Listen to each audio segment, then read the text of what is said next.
पुलट काम दर्शनावरण कर्म करता है। और ये दर्शनावरण कर्म इसी प्रकार का काम करता है। जहां सिद्धांत अर्थ है वहां ये क्या करता है, उस सिद्धांत को समझने नहीं देता, उस सिद्धांत को उलट पुलट बना देता, कुछ का कुछ बना देता है।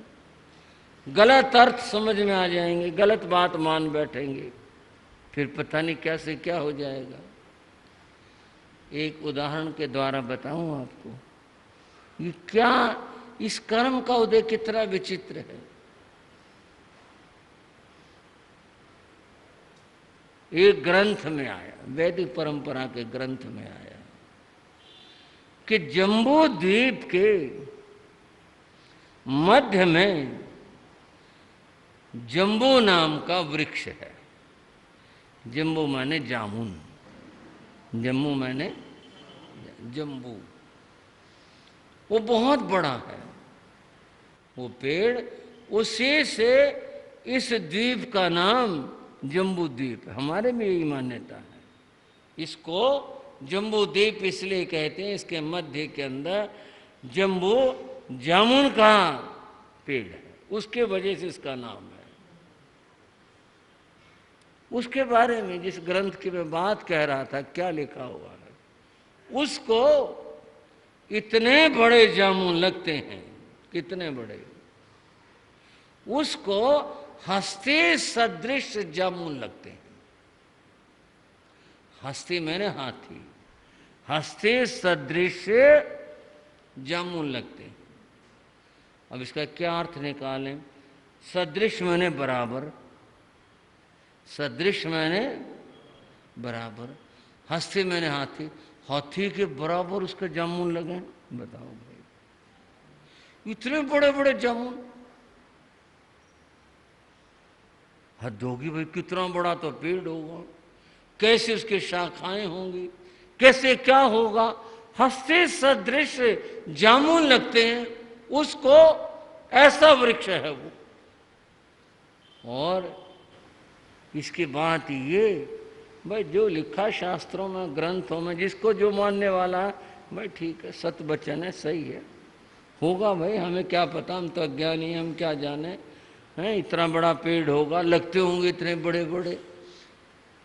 और वो जो बात है बस वो यहीं मान करके रह गए।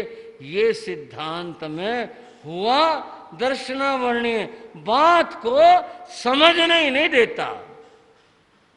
कुछ समझने की कोशिश करें तो ये जो धुरंधर, मैं कोई ऐसा शब्द नहीं बोला न कह रहा, जो धुरंधर लोग कहते हैं नहीं नहीं तर्क करने की जरूरत नहीं है, जो लिखा है वो मानो। ये स्थिति जैन धर्म में भी है, वैदिक धर्म में भी है, और धर्मों में भी है। कोई अपने धर्म के बारे में सवाल करने नहीं देता। वो जो बताया ठीक मानो इसको। दर्शनावरण कर्म में इस तरह से ऐसे ऐसे बातें, इस तरह के सिद्धांत ये जमाता दिमाग में। अब इसका मैं दूसरा अर्थ बताऊं, मैं बताने वाला नहीं हूं, मैं अपनी बात साथ साथ कहता जाता हूं। विद्वानों ने जो अर्थ किया, उन्होंने हस्ते सदृश जम्बू जामुन का अर्थ किया, हाथी के जैसे काले काले जामुन लगते हैं। श्राव को पहली बात और इस बात में क्या कुछ हुआ? बदल गया ना सारा मामला। वहां तो इतने बड़े लगते हैं, ये हाथी हस्ती सदृश जामुन, हाथी जैसे जैसे यानी ऐसे बड़े बड़े लगते हैं। और हस्ती सदृश हाथी जैसे क्या, काले काले जामुन लगते हैं। जामुन तो जितने होंगे उतने होंगे, लेकिन वो जामुन ऐसे होता है ना भाई, कोई हल्के रंग के हो, कुछ गहरे रंग के हो, कुछ कैसे हो भाई, ये ऐसे जामुन लगते हैं। ये सारी दुनिया इस तरह से अटकी हुई है। ये दर्शनावर्णीय कर्म ने, मैं क्या कहूँ, हमारे को कहूँ या दुनिया को कहूँ, ऐसे पागल बना रखा। ये बात को समझने ही नहीं देता। उलट पुलट करके रखता है।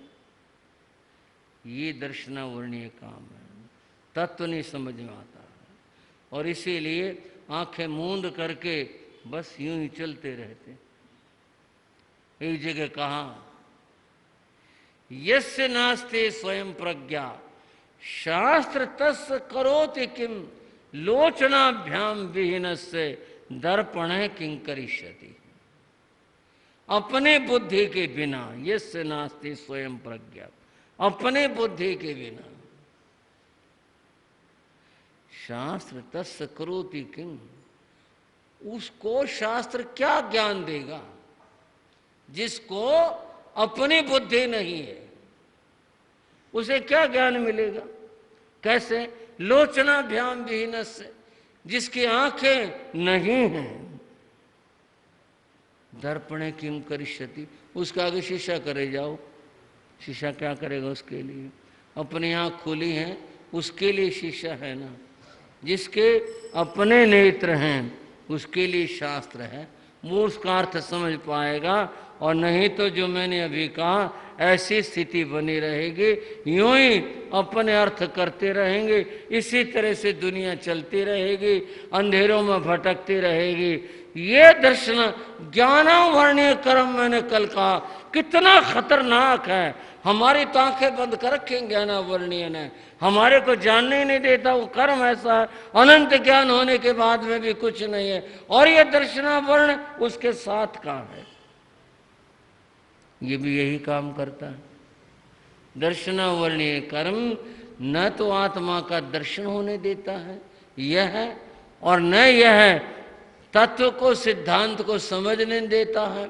और तीसरी बात कही थी श्रद्धा की, जो श्रद्धा है सही, वो ये होने नहीं देता। इसकी वजह से अंधश्रद्धा रहती है। थोड़ा और आगे चलते हैं। श्रद्धा के बारे में शास्त्र में कहा, श्रद्धा परम दुर्लभा, श्रद्धा का प्राप्त होना जीव के लिए परम दुर्लभ है। कैसा बताया भाइयों? परम दुर्लभ है। ये श्रद्धा आती नहीं है, प्राप्त नहीं होती, बहुत मुश्किल है। और अगर किसी को प्राप्त हो जाती है तो वह सम्यक श्रद्धा नहीं, मिथ्या श्रद्धा आती है।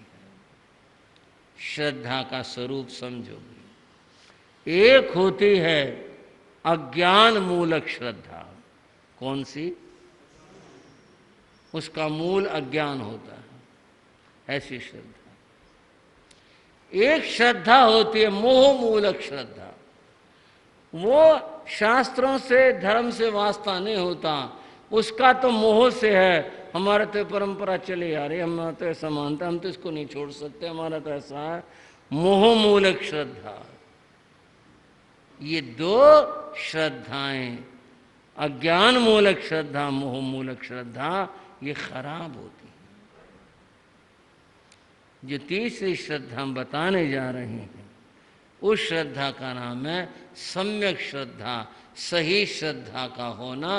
वह सही श्रद्धा हो तो काम चल दे, उससे ही बात आगे बने, नहीं तो जे मोह में और अज्ञान में भटकते रहते हैं। तत्व का पता नहीं, ये क्या बात थी, क्यों थी, कैसे चला, क्या हुआ, बस मान के चलते जी ऐसा है, हमारे तो ये मान्यता है, हम तो ये मानते हैं। बस इसी में दुनिया जीती है और इसी के अंदर दुनिया भटकती रहती है। इस मान्यताओं की थोड़ी सी बात है। किसी घर में लड़के की शादी हुई, शादी हुई, नववधू घर में आई। वधू सयानी थी, समझदार थी। बच्चे बच्चे की बात होती है, कोई सयाना समझदार होता है, कईयों की समझ कम होती है। तो इसी तरह दुनिया में है, वो सयानी समझदार थी। घर के कुछ रिवाज से होते हैं भी, यहाँ भी होंगे, यहाँ से मतलब जैसा होता है। वो एक दिन नववधू से खाना भी बनवा के देखते हैं, भाई बहू को खाना कैसा बनाना आता है, कैसा नहीं आता है। उसके द्वारा बनवाते हैं। एक दिन उसको कहा तू खाना बना सारे परिवार का, देखें तुझे कैसा बनाना आता है। कुशल थी वह, उसने खाना बनाया, खाना बहुत अच्छा बनाया, ठीक बनाया, परोसा सब। उनके घर में एक बुजुर्ग थे, उसके ससुर रहे होंगे जो भी थे घर में बाबा, उसने देख लिया था कि उनको थोड़े दांतों का ऐसा, उसने उनके लिए नरम चीज़ बनाई, नरम ही परोसी। जो सख्त चीज़ थी उनको थाली में रखी ही नहीं, नरम रखी। इस बात से बाबा खुश हुआ, भाई समझदार, चीज़ बहुत अच्छी बनाई। उसने खा ली, भोजन हो गया। तो बहू ने ये देखा भोजन करने के बाद में बाबा ने कुछ ढूंढा, इधर से तलाशा, उधर, इधर देखा, और फिर कोने में झाड़ू पड़ी हुई थी। बाबा वहां गया, उसकी एक सीख ली, तोड़ी, साफ सी करे, और फिर उसमें दांत कुरे दे। जिनको दांतों की तकलीफ हो या ऐसा कुछ हो करते, उसने अपने दांत कुरे दे, कुल्ला किया और अपने चले गए। बहू ये समझ गई कि इनको दांतों की दिक्कत है और दांतों में खाना फंसता है, इनको साफ करने के लिए तिनका चाहिए। उसने अगले दिन से काम एक शुरू कर दिया। वो बढ़िया नई झाड़ू लाए, गंदी नहीं, और उसको ला करके उसकी तिल्लियां तोड़ी, मापे की बनाई, बना के रख दे। जब उनकी थाली लगाई भोजन की, उसने 2 तिल्ली जो बनाई थी साफ, वो भी रख दी। वो रख दी तो कईयों ने देखा इसने थाली साफ नहीं करी, पता नहीं क्या चला गया बाबा के। बोला कोई नहीं, वे खाम खाई में ऐसा बोलेंगे। फिर बाबा ने देखा कि वे थाली में तिल्ली थी। भोजन हुआ और उसने प्रसन्नता से तिल्ली उठा ली और अपने दांतों का जैसे वो करता था वो किया, सहज रूप से प्रसन्नता हुई। बहू बहुत सयानी है भाई, मैं कई इधर ढूंढता वहाँ ढूंढता, तब जा कर के, और ये हर रोज की बात होगी, वो अपने तिल्लियाँ रख दे और बाबा आसानी से अपना काम कर ले। मन से आशीष भी दे, शाबाश, बहुत अच्छा बच्चा भाई, देखो बहुत अच्छा समझदार है। बंधुओं घर में सबने देखा, ये किसी ने नहीं पूछा कि वे तिल्लियां रखती, ये सबने देख लिया ये बाबा के खाने के साथ तिल्ली रखती है। क्यों रखती है, बाबा क्या करता है, ये किसी ने नहीं जाना, तिल्लियां रखती है। एक दिन घर की वो अपने घर गई थी क्या, कोई और किसी स्त्री ने बाबा की थाली लगाई। अब उसे पता नहीं है तिल्लियां उसने साफ करके रखी हुई हैं। उसने कहा वो झाड़ू की तिल्ली रखती है, उसने इतनी इतनी रख दी, 2 बड़ी बड़ी। बाबा ने देखा तिल्ली बड़े, चलो, उसने अपने हिसाब से बनाई, अपना काम कर लिया। रिवाज चल पड़ा। क्या चल, भाई बाबा की थाली में 2 तिल्ली रखनी चाहिए, रिवाज चल पड़ा। भाई तुम न चलाना रिवाज इस बात का, ये तो कहानी सुना रहा हूं, कोई इस बात नहीं है। वो सारे यूं ही करने लग गए। अच्छा, सबके मन में एक रहती कि मैं पहले से अच्छा कहलाऊं। वो रखा करती इतनी सी तिल्ली, पीछे वालों ने, दूसरों ने इतनी बड़ी रखनी शुरू कर दी, और आगे चल कर के औरों ने, किसी की बारी आए, झाड़ू के 2 सीख निकाली, पूरी की पूरी, और वो रख दी। बाबा ने कुछ नहीं कहा, अपने तोड़ के अपना काम कर ले, वो चलो वो जो रख दी ठीक है। प्रसंग आया उसी घर में, और लड़के की शादी हुई, और फिर नववधू आई।